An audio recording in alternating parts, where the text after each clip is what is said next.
वर्धमान स्वामी का संघ शिरोमणि शासन नायक, संघ शिरोमणि शासन नायक, महावीर स्वामी को जिन चरणों में गायत माली ने अपना शीश झुकाया, जिन चरणों में शतेंद्रों ने अपना शीश झुकाया, जिन चरणों में गायत माली ने सारा मद विसराया, उन चरणों में बलि बलि जाऊं, उन चरणों में बलि बलि जाऊं। धन्य मोक्ष गामी को वंदन हम करते, मंगलमय विद्या सिंधु नामी को संत शिरोमणि मुनि गणनायक, संत शिरोमणि मुनि गणनायक, धन्य ज्ञान धामी को वंदन हम करते, मंगल। आदि तीर्थंकर श्री आदिनाथ भगवान की जय, चैतन्य चमत्कारी श्री पार्श्वनाथ भगवान की, वर्तमान शासन नायक श्री महावीर भगवान की, संत शिरोमणि अध्यात्म योगी आचार्य गुरुवर श्री विद्यासागर जी महाराज जी की, आचार्य भगवान के स्वर्णिम पदारोहण महामहोत्सव की।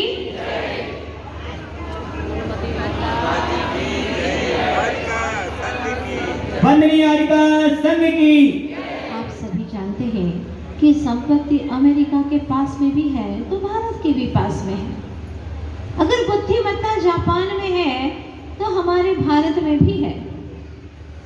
अणु बम का आविष्कार या अणु बम की शुरुआत या इसकी भरमार चीन के पास में है तो हमारे भारत वालों के पास में भी कमी नहीं है।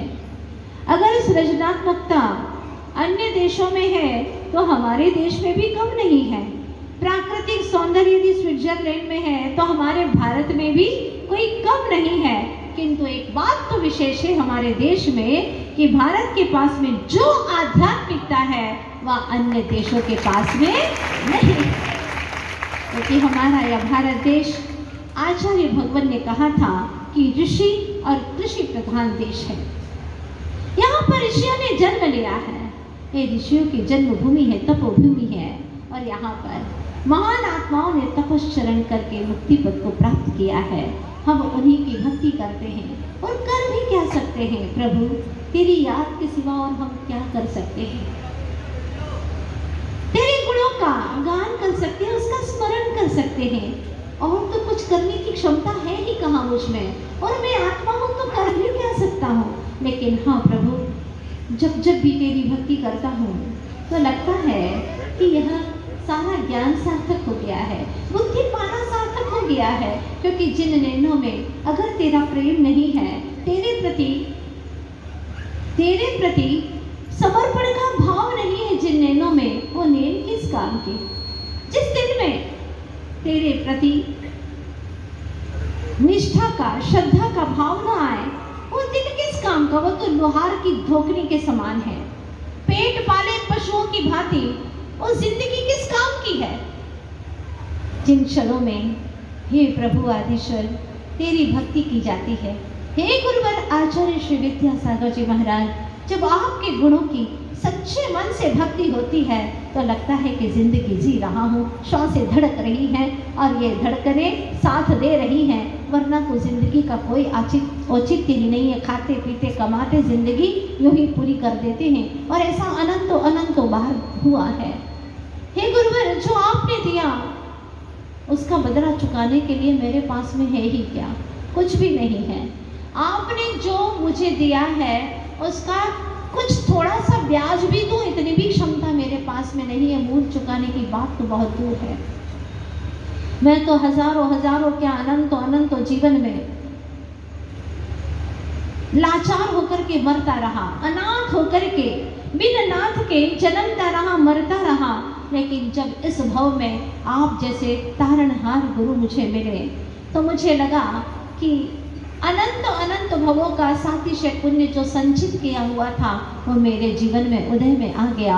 वरना इस काल के अंदर लोगों को देखते हैं बिना गुरु के न जाने कहाँ भटकते रहते हैं।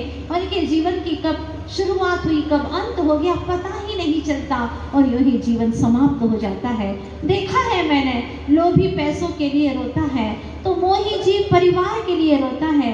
अभिमानी लोगों को देखा है कि वह पद के लिए, प्रतिष्ठा के लिए रोता है, लेकिन तेरा प्यारा भक्त सिर्फ तेरे लिए रोता है गुरुवर, सिर्फ तेरे लिए रोता है। ये आंखें, ये नयन हर समय धड़कते हैं। अभी तक तो सुना था कि धड़कनें धड़कती हैं, लेकिन नयन भी धड़कते हैं तेरा दर्शन पाने के लिए। बेसब्री से प्रतीक्षा करते हैं कब गुरुवर आपका संकेत मिले और दौड़े हुए आए आपके चरणों में। वो क्षण कितना अच्छा लगता है जब गुरु का संकेत आता है और सुध-बुध सच में खो जाती है। जब भी गुरु का संकेत आता है सुध-बुध भूल जाते, या यूं कहें अध्यात्म की भाषा में कि सुध आ जाती है, खुद की सुध आ जाती है।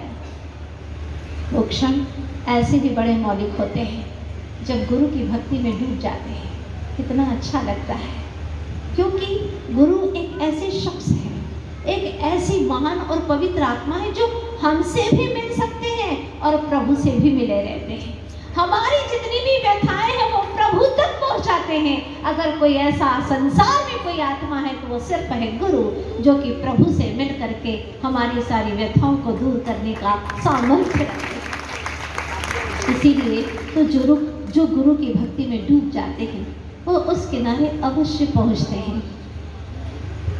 गुरु बनाना फिर भी आसान है, लेकिन शिष्य बनना बहुत कठिन है। शिष्य वही बन पाता है जो अपना समूचा जीवन समर्पित कर देता है, फिर वो चाहे कैसे भी चलाए, वो चलता चला जाता है। जैसे कि कठपुतली होती है, वह जैसे पीछे उंगलियां हिलती रहती है वैसे वो नाच दिखाती रहती है। ठीक वैसा ही जीवन होता है जो गुरु की भक्ति में डूब जाता है, समर्पण कर लेता है।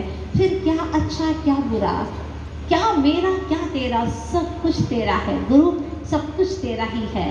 कहाँ है ना, डूबा जो गुरु की भक्ति में, डूबा जो तेरी भक्ति में, भव सिंधु से वो तर गया, इस पार बैठा रह गया, जो डूबने से डर गया, उस पार बैठा रह गया, जो डूबने से डर गया। लेकिन गुरुवर मुझे तो आपका चरण सानिध्य मिला, कैसे मिला, कब मिला, इस सारी कथानक कल मैं आपको सुनाने वाली हूँ। और बहुत ही रुचिकर कथा है। मैं तो जितनी बार इसको सुनाती हूँ, सुनती हूँ, उतना ही आनंद उमड़ता है, उतनी गहराई आती है, क्योंकि वो आत्मा ही ऐसा महान है, इतना पवित्र है, जिनके बारे में शब्दों से बांध पाना बहुत मुश्किल है। कोई कहे कि आकाश को एक पल्ले की कौर से बांध दो, पल्ले से बांध दो, बांधना मुश्किल है। एक समूचे सागर को छोटी सी गागर में भर दो, नामुमकिन है। ठीक वैसे ही आचार्य भगवान के गुणों का बखान करना इतना आसान नहीं है। आज तो सिर्फ भूमिका है, कल हम चलेंगे गुरुदेव की कैसी भक्ति करते हैं, कैसे भक्ति करना है। सिर्फ नृत्य करना, हाथ से ताली बजा देना वो भक्ति नहीं है। भक्ति है उनके गुणों की गहराई में बैठ जाना, अपने उपयोग को उसमें लगा लेना और बिल्कुल तन्मय हो जाना कि हे गुरुवर आप कितने महान हैं, आप कितने कितने श्रेष्ठ हैं इस दुनिया के अंदर। मनुष्यों के आकार में रह करके भी आप भगवत्ता जैसी महान महान शाश्वत सत्ता को अपने भीतर में लिए हुए हैं, ऐसा लगता है। तो एक बात कहता है आज आपका यह भक्त कि राजा को बलहीन देख करके प्रजा छोड़ देती है, राजा को बलहीन देख करके प्रजा छोड़ देती है, और वृक्ष को फलहीन देख करके पक्षी छोड़ देते हैं। सेठ को धनहीन देख करके नौकर उसे छोड़ देते हैं, और मित्रों को प्रभावहीन देख करके मित्र भी दरकिनार कर जाते हैं। लेकिन आज एक बात दिल की कहना चाहती हूँ गुरुवर, यह शिष्य आपको कभी छोड़ने वाला नहीं है। इस जन्म में क्या, किसी जन्म में नहीं, जब तक कि इसे मुक्ति प्राप्त न हो। तो पादो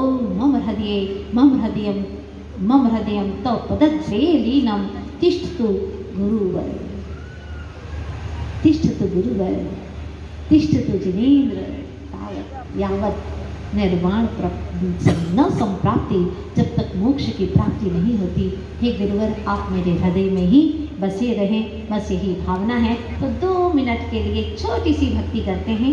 श्रद्धा से भर कर बोलो,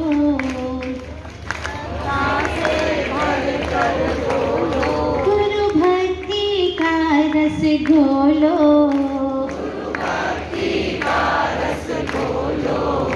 मन मंदिर के पट खोलो, अपने पापों को धो लो। मन मंदिर के पट खोलो, अपने पापों को धो लो। फिर शीश झुका कर बोलो, फिर शीश झुका कर बोलो। क्या बोलो? विद्या गुरु शरणं मम, विद्या गुरु शरणं मम, विद्या गुरु शरणं मम, विद्या गुरु शरणं मम। दुख की आंधी आ जाए,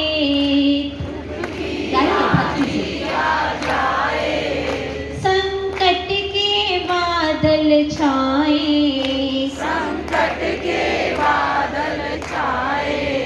सब मीत अरी हो जाए,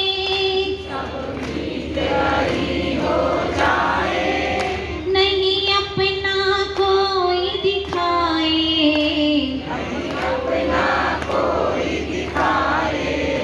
तब मन ही मन दोहराए, तब मन ही मन दोहराए।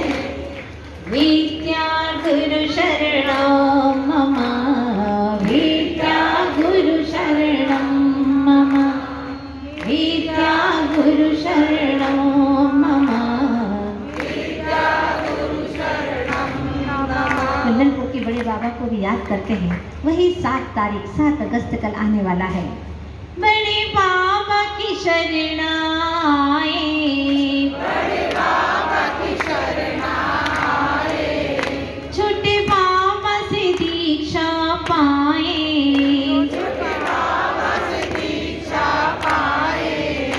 जब तीछी सर पे लगाए, जब तीछी सर पे लगाए, जब तीछी सर पे लगाए, जब तीछी सर पे लगाए, हम चरणन शीश नवाए, हम चरणन शीश नवाए।